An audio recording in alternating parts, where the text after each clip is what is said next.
വിബിജി റാംജി തൊഴിലുറപ്പ് പദ്ധതി. ഇത് പേര് പറയുന്നത് തന്നെ റാംജി റാവ് സ്പീക്കിംഗ് എന്ന് പറഞ്ഞൊരു പ്രശ്നമാണത്. 125 ദിവസം തൊഴിൽ ദിനങ്ങൾ പറയുന്നുണ്ടെങ്കിലും അത് കിട്ടുമോ എന്നുള്ളൊരു ആശങ്ക ഉണ്ട്. പ്രായമായവർ പുറത്താവാനുള്ള എല്ലാ സാധ്യതയും വളരെ വലുതാണ്. തൊഴിലുറപ്പ് പദ്ധതിയുമായി ബന്ധപ്പെടുത്തി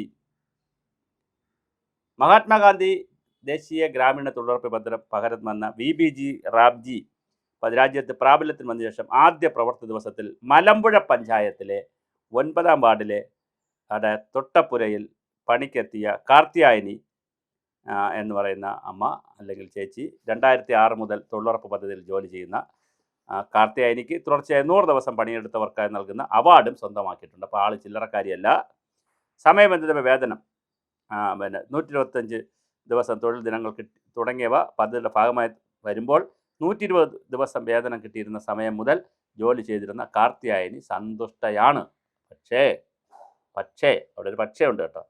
ദേശീയ ഗ്രാമീണ തൊഴിലുറപ്പ് പദ്ധതിക്ക് പകരമായി Viksit Bharat guarantee four Rozgar and Ajeevika mission, ആരടാ ഈ കണ്ടുപിടിച്ചത് ഈ പേര്, വന്നതോടെ ഓരോരുത്തർക്കും 125 തൊഴിൽ ദിനങ്ങൾ ഉണ്ടാകുന്ന വ്യവസ്ഥ ഫലത്തിൽ ലഭിക്കില്ല എന്നാണ് വിലയിരുത്തൽ വരുന്നത്. NREGSന് കീഴിൽ 365 ദിവസങ്ങളിലായിരുന്നു 120 തൊഴിൽ ദിനങ്ങൾ ഉറപ്പ് നൽകുന്നത്. എന്നാൽ പുതിയ പദ്ധതിയിൽ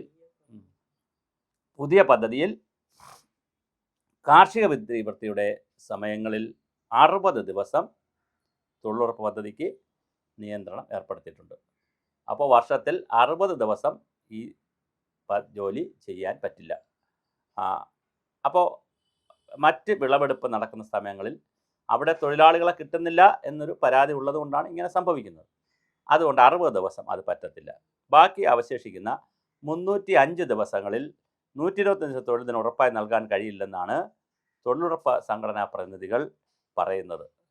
കാർഷിക വൃത്തിയുടെ 60 ദിന കാലയളവ് ഏതെന്ന് സംസ്ഥാനങ്ങളാണ് നിശ്ചയിക്കേണ്ടത്. ഉത്തരേന്ത്യയിൽ ഏറെ ഭൂമിയുള്ള ജന്മിമാർക്ക് കൃഷിക്കാലത്ത് കുറഞ്ഞ ചിലവിൽ പണിയെടുക്കാൻ ആളുകളെ ലഭിക്കാനാണ് 60 ദിവസത്തെ നിയന്ത്രണമെന്ന ഒരു ആക്ഷേപമുണ്ട്. പക്ഷേ ഒരു കാര്യം, ജന്മികളായാലും മുതലാളിമാരായാലും അവർക്കും ആളെ കിട്ടണ്ടേ, തൊഴിലാളികളെ കിട്ടണമല്ലോ. അപ്പോൾ അതുകൊണ്ട് ആ നിയമം നല്ലതാണോ ചീത്തയാണോ എന്നുള്ളതല്ല, അവിടെയും പോകാൻ ഉള്ള അനുവാദം കിട്ടണം. കാരണം അവിടെയും തൊഴിലാളികൾ വേണമല്ലോ, രാജ്യത്ത് തൊഴിലാളികൾ വേണമല്ലോ. അവിദഗ്ധ തൊഴിലാളികൾക്ക് അവസരം കുറയുന്ന തരത്തിലാണ് പുതിയ പദ്ധതി വിഭാവനം ചെയ്തിരിക്കുന്നത്. അതൊരു പ്രധാന പ്രശ്നം തന്നെയാണ്. സ്കിൽഡ് ലേബേഴ്സിനായിരിക്കും കൂടുതൽ സാധ്യത വരുന്നത്. തൊഴിലിൽ വൈദഗ്ധ്യമില്ലാത്തവർ കാലക്രമേണ പദ്ധതിയിൽ നിന്ന് പുറത്താകാം. അത് ശരിയാണ്, തീർച്ചയായിട്ടും. നിലവിലെ തൊഴിലുറപ്പ് തൊഴിലാളികളെ പുതിയ പദ്ധതി ആദ്യ മാസങ്ങളിൽ ബാധിക്കില്ലായിരിക്കാം. എന്നാൽ തൊഴിൽ മേഖലയിൽ വൈദഗ്ധ്യം ആവശ്യം വന്നാൽ അവിദഗ്ധ തൊഴിലാളികൾ പദ്ധതിയിൽ നിന്നും പുറത്തു പോകാനുള്ള എല്ലാ സാധ്യതയുമുണ്ട്. ഒരു വർഷം കൊണ്ട് ചിലപ്പോൾ അത് എടുത്തേക്കാം. പുതിയ പദ്ധതി പ്രകാരം തൊഴിലുറപ്പ് ജോലികളിൽ ശാരീരിക ക്ഷമതയും അതായത് കായികക്ഷമത ആവശ്യമുണ്ട്. 50 വയസ്സിന് മുകളിലുള്ള തൊഴിലുറപ്പ് തൊഴിലാളികൾക്ക് ധാരാളമുണ്ട്. ശാരീരക്ഷമത വിലയിരുത്തിയാൽ ഇവർ പദ്ധതിയിൽ നിന്ന് പുറത്താകാൻ വളരെ സാധ്യത കൂടുതലാണ്.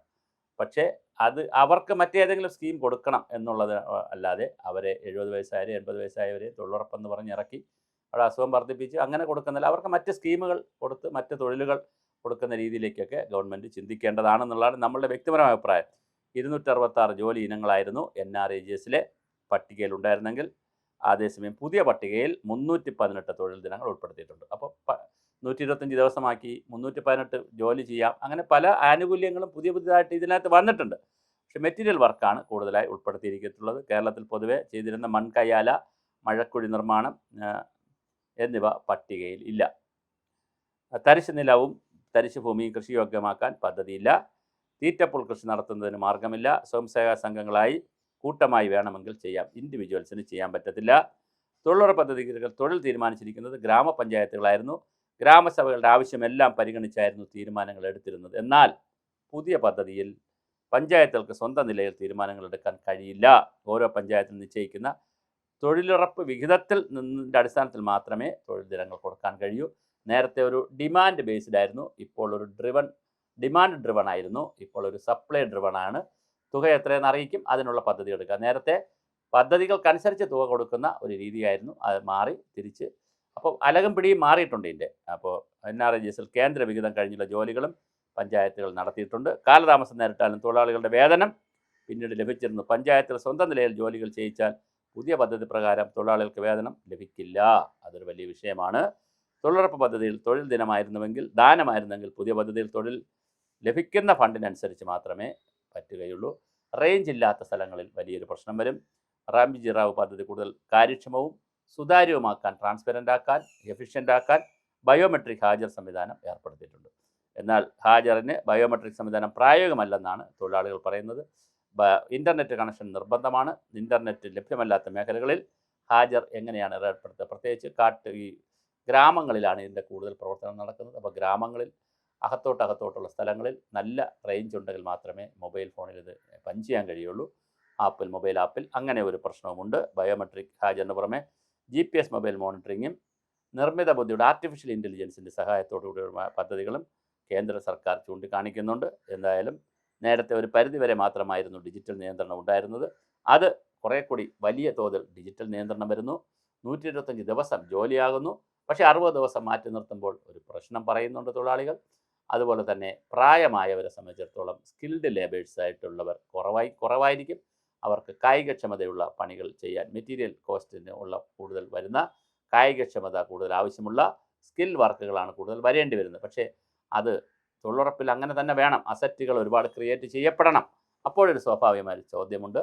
70 വയസ്സൊക്കെ ആയിട്ടുള്ള 80 വയസ്സൊക്കെ ആയിട്ടുള്ള ഇപ്പോൾ തൊഴിലുറപ്പിൽ ഈ ചെത്തിപ്പറപ്പും കൊച്ചു പരിപാടികളൊക്കെ ആയിട്ട് നിൽക്കുന്ന ഒരു ഭൂരിപക്ഷം പുറത്താകില്ലേ എന്നൊരു ചോദ്യമുണ്ട്. അവർക്ക് വേണ്ടി മറ്റ് ഈ തൊഴിലുറപ്പെന്ന് പറഞ്ഞാൽ മുഴുവൻ മണ്ണ് ജല ജൈവ സംരക്ഷണം മാത്രം നടത്തണമെന്ന് നിർബന്ധം പിടിക്കേണ്ട. മറ്റ് തൊഴിലുകൾ, ചെറുകിട തൊഴിൽ സംരംഭങ്ങൾ തുടങ്ങാനുള്ള സമയം, അത് വീട്ടിലിരുന്ന് വേണമെങ്കിലും ഒറ്റയ്ക്കും ഗ്രൂപ്പായിട്ടൊക്കെ ചെയ്യാൻ പറ്റുന്ന തൊഴിൽ സംരംഭങ്ങൾ കൂടി തുടങ്ങാനുള്ള ഒരു സഹായം ഇതിനകത്ത് ചെയ്തു കൊടുക്കാൻ പറ്റുമെങ്കിൽ വളരെ നല്ലതാണ്. ആ നിലയിൽ ഒക്കെ ചിന്തിച്ചുകൊണ്ട് തൊഴിലുറപ്പുകാർക്ക് പിന്നെ ഇപ്പോൾ ആരെങ്കിലും ഒരു സംരംഭം ഉണ്ടെങ്കിൽ ആ സംരംഭത്തിന് പോയി സഹായിച്ചാലും പൈസ കിട്ടുന്ന ഒരു സഹായ പരിപാടി ഉണ്ടെങ്കിൽ, അപ്പോൾ ഈവൻ പിന്നെ സ്വകാര്യ സ്ഥാപനങ്ങളുണ്ട്, പൊതുസ്ഥാപനങ്ങളുണ്ട്, അവിടത്തേക്ക് ചെയ്യുന്ന വിവിധ തൊഴിലുകളുണ്ട്. അവിടെയൊക്കെ ആവശ്യമുണ്ട് ആളുകളെ. ആ തൊഴിലൊക്കെ ചെയ്യുന്നതിന് ഈ പ്രായമായവരുടെ സേവനം പ്രയോജനപ്പെടുത്തി അവർക്ക് അതെല്ലാം തൊഴിലുറപ്പിൽ ഉൾപ്പെടുത്താം. അല്ലാതെ മണ്ണ് ജല ജൈവ സംരക്ഷണ പ്രവർത്തനങ്ങൾ മാത്രമാക്കി ഇതിനെ ചുരുക്കേണ്ട കാര്യം ഇല്ല.